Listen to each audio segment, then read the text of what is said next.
Guys, probably nagtataka kayo kung ano tong box na dito sa akin, no? And normally, it's just a phone box.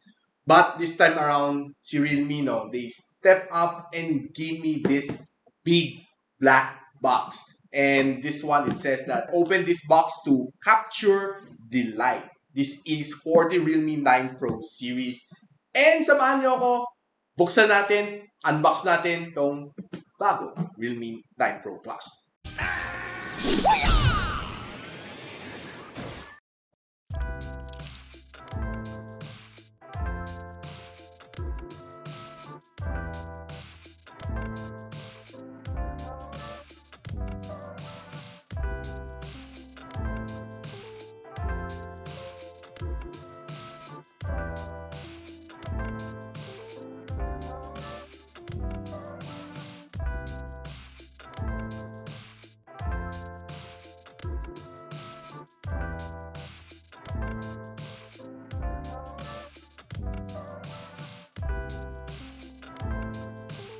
Nakita niyo yung unboxing nitong Realme 9 Pro Plus. I can say that the color is really nice. And the color that I have here in my hand is the Aurora Green.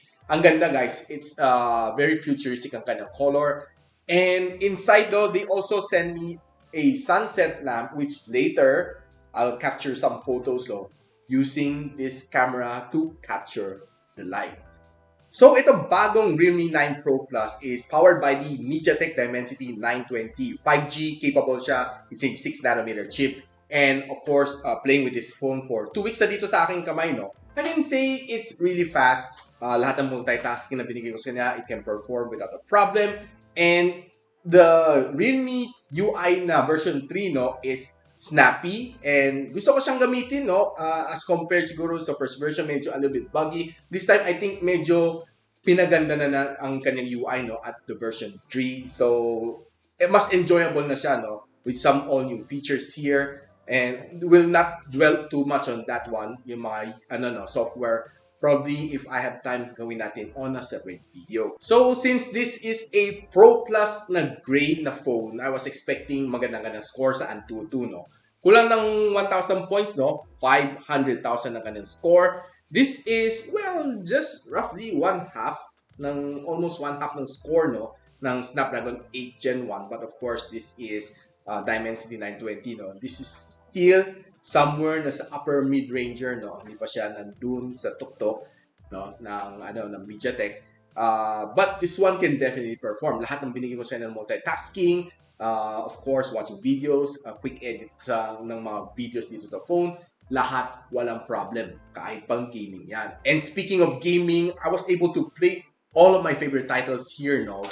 Mapa, Call of Duty Mobile, ML, PUBG, and Genshin Impact. Lahat yan. It's sobrang smooth, no? The game experience sa Call of Duty Mobile, I can say, okay siya. I love the display here. Matingkad siya.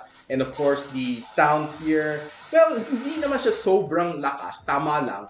But I would highly recommend that you use the 3.5mm audio jack, no? I-maximize nyo na since nandiyan pa siya. Use your favorite headphone to better enjoy the gaming. Then, for the gameplay, yung touch niya is very responsive.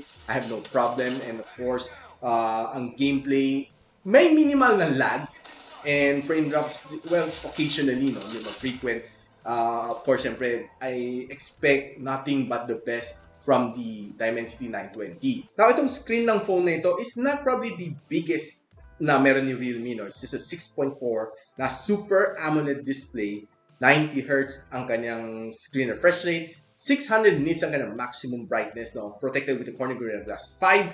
And I can say, ang ganda ng ang kanyang display. Was able to try this under the direct sunlight. Okay naman, no? Nakita ko pa mga message, nakita ko pa mga videos here on this phone. And watching some videos during lunch break, I can say okay ang display nito, no? Yung problem ko na siguro, yung sounds niya is not probably the loudest that I've tried from Realme. Maybe there are some other models na mas malakas ang tunog, no? But this one, pwede sabihin ko okay na, but better to use the headphone jack, no, for better sound, no, mas solo mo yung sound. But nevertheless, check muna natin ang sound coming from this loudspeaker. Hey, bitch, say my name. Sudoku, nigga,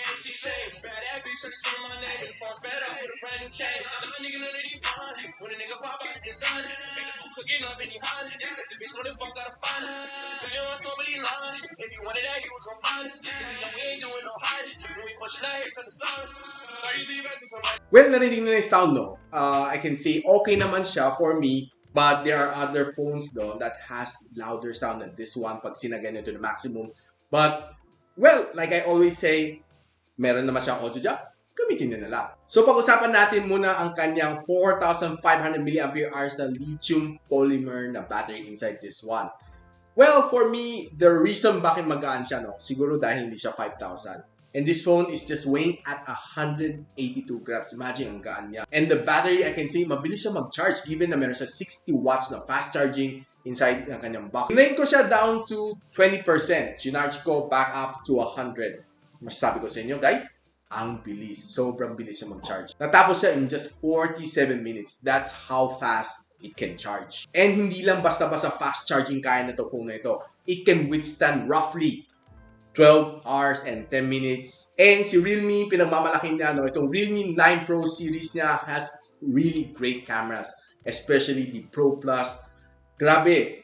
Imagine na this one having flagship level cameras without the flagship price tag. Probably this one is the best for Marites. Kasi ngayon pag-uusapan na natin ang camera nitong phone na ito.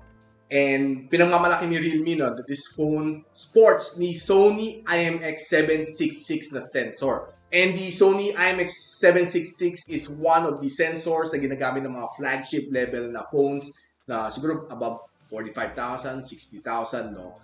And guys, ito wala pa sa flagship level ang presyo nito. Probably half of it lang. And nakuha mo na ang sensor na yon. Imagine. And ito ang tatlong sensors na itong phone na ito. It has the 50MP na main sensor, aperture 1.8, 8MP na ultra-wide lens, 2MP na macro lens, and of course, meron siyang 16MP up front. For me, this might be the perfect phone for Marites. Sino si Marites? E di, ikaw, yung nanonood, bakit ko nga ba nasabi na ito ang pinaka-perfect phone para kay Marites? I know na si Marites hindi siya mahilig sa gaming. Well, this one can game. But this is more of a camera-centric phone. Imagine, makapag-spread ka ng mga rumors, mga chismis, no? Tapos yung camera mo, yung mga photos mo malabo. Imagine, nakita mo si kumare o si kumpare, no? Na may kasama iba. Siyempre, gusto mong makakuha ng very clear shots, no? Makapag-zoom ka ng 2 times, 5 times, no, ng clear, no? Para ma-send mo kay kumare o kumpare, no? Siyempre, gusto mo ka or gusto mo spread ng rumors. So, nakita mo nagkikissing sila, no? So, zoom in ka. Siyempre, mag-spy mode ka. Zoom in ka. Kailangan very clear ang iyong camera. That's how you're going to be able to capture the very juicy chismax, no? Para ma-spread mo na may ibang kasama si kumare or may kahalikan si kumpare. Yan. Perfect ng phone na ito. So, gumala ako, lumabas ako, no? Kunwari ako si Marites, kumuha ko ng mga videos, no? And I was able to capture some very sharp photos using this camera. Since it's a Sony IMX766, I expect nothing less from this one. So, gumamit tayo ng mga zoom function nito. And honestly, natuwa ako sa phone niya, no? Kasi ang ganda, ang liwanag, ang sharp na mga photos, very crystal clear, no? Imagine, you're on a spy mode tapos makakuha ka ng mga very blurry shot. Walang kwenta ang pagiging spy mode.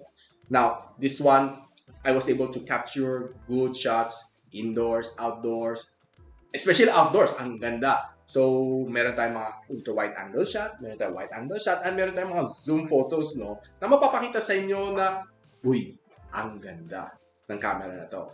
Especially sa gabi, no, night mode, I was able to capture in some really nice scene, no, using this phone. And honestly, I was really blown away by the camera of this phone. It's really probably one of the best na nilabas ni Realme, no, by far. Dito, nasa loob ni Realme 9 Pro Plus, I can vouch na this camera is definitely one flagship level camera. And of course, mga selfie shots na nakuha ko dito is also really nice. Very sharp, no? Lalo na yung mga edges when you're taking bokeh shots. It's really nice yung mga cut edges, no? Eksaktong-eksakto, no? Unlike others na medyo magiging blurry, no, ang mga kanto. But this one, okay na okay siya. Siyempre, share ko rin sa inyo ilang mga videos na nakuha ko dito sa phone na ito. So guys, this is the Realme 9 Pro Plus na front-facing camera. And I can see outdoors, guys, ang ganda, ang linaw. Siguro ang kulang na lang sa kanya, no, is a little bit more stable. Okay?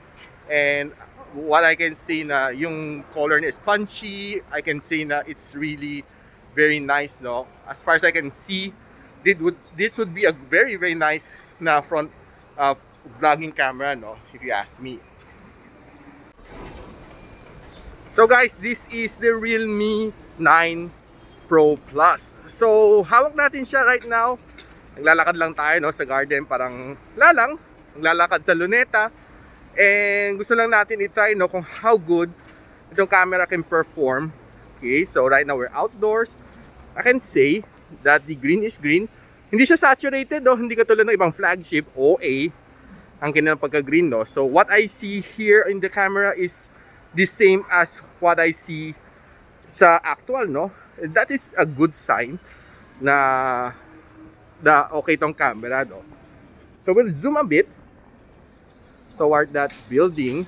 Okay, 2x, 3x, 4x, 8x, 10x. So this is as far as it can achieve, no? And going back to normal, this is your normal mode. So by far, so far, okay, no? For me, ang ganda ng camera ni Realme 9 Pro Plus. So yung rear camera was able to take in some stable na video. And masabi ko, punchy ang color, okay siya, no? Sharp na sharp. But yung kanyang front-facing na camera, no? Maybe it could have been a little bit better, no? Kasi sa indoors, medyo a little bit grainy. Dahil sa konting low light niya, no? But definitely, this one can be a good vlogging phone, no? Given if you have a gimbal and you have proper lightings. And probably this one is the main question nyo sa akin. Ano ang presyo nitong Realme 9 Pro Plus? So this one, ang 8 gigs of RAM, 250 gigs, blah blah. Ang 8 gigs of RAM, 256 gig na storage nitong Realme 9 Pro Plus would be selling at 23,990, no? Imagine, wala pa sa kalahati ng 50,000. Meron ka ng flagship level na camera inside this phone. To be the perfect what it is.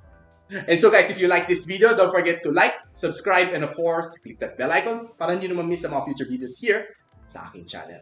And so, ako nga pala si Richmond and you're watching Gadget Psychic. Watcha!